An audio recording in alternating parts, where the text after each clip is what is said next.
found my ruined turquoise robe hanging over the back of my rocking chair. The sleeve was already covered in blood from my nose the day Chrissy had left. A little more would seal its fate at the bottom of a burn can. Using a towel and a bottle of water next to my bed, I cleaned myself up as much as I could, all the while compartmentalizing my emotions. There was a place for everything. Anger, sadness, resentment, guilt, dread, remorse. And once they were all tucked away in their filthy little drawers in my head, I tied my robe as tight as I could get it, drew in a breath, and set forth on ending my latest nightmare. As I entered the living room, my gaze landed on Penn first. He was standing beside the door, still mostly covered in blood, though he was wearing a clean t-shirt. His weight shifted subtly at first. Then he lurched toward me, only making it a step before throwing the brakes on. His Adam's apple bobbed as he scanned me from head to toe. And then his sad, desolate eyes came back to mine. "I'm sorry," he whispered. "Fuck, I'm so sorry." My chest squeezed. "It's not your fault." "I don't know if that's true anymore." I watched him intently, as if I were memorizing his features. He was a stranger, but after everything we'd been through that night, it seemed like I'd somehow known him longer than a day. A lot longer. Like, say, 1,000,000 years longer. It didn't make sense, but I had to physically restrain myself from running into his arms, burying my face in his chest, and letting him hold me while I cried for at least a week. I couldn't remember the last time I'd had someone to lean on. And while Penn couldn't possibly realize what he'd done for me just by being there that night, he'd given me something huge. He'd given me faith in humanity again.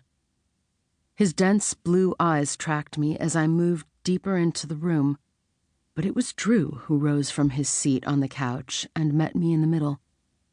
"Jesus, Cora," he murmured as he made it to me in 3 strides. "How you doing?" "I'm fine." I flicked my gaze back to Penn.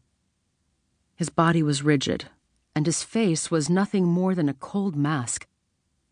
Drew gave my arm a squeeze.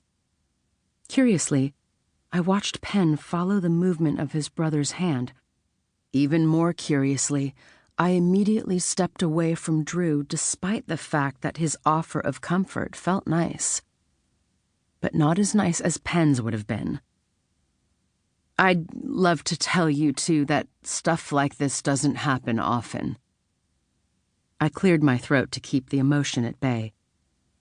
But, well, all I can really tell you is that I'm sorry, and I hope like hell it doesn't happen again. Drew bent at the knee, bringing us to eye level. "Are you kidding? Don't apologize." It was soft and sweet, everything a woman in my position should have wanted to hear. But once again, I looked at Penn. "Thank you for, trying." His eyes closed, and his chin jerked to the side like I'd wounded him rather than praised his efforts. "Yeah, no prob," he replied on a pained chuff.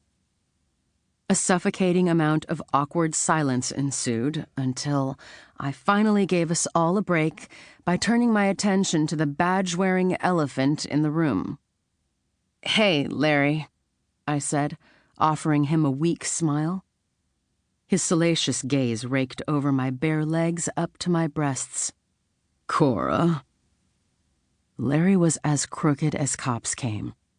And despite the wedding ring on his left hand and the fact that he was old enough to be my grandfather, he was also as fucked up as John's came.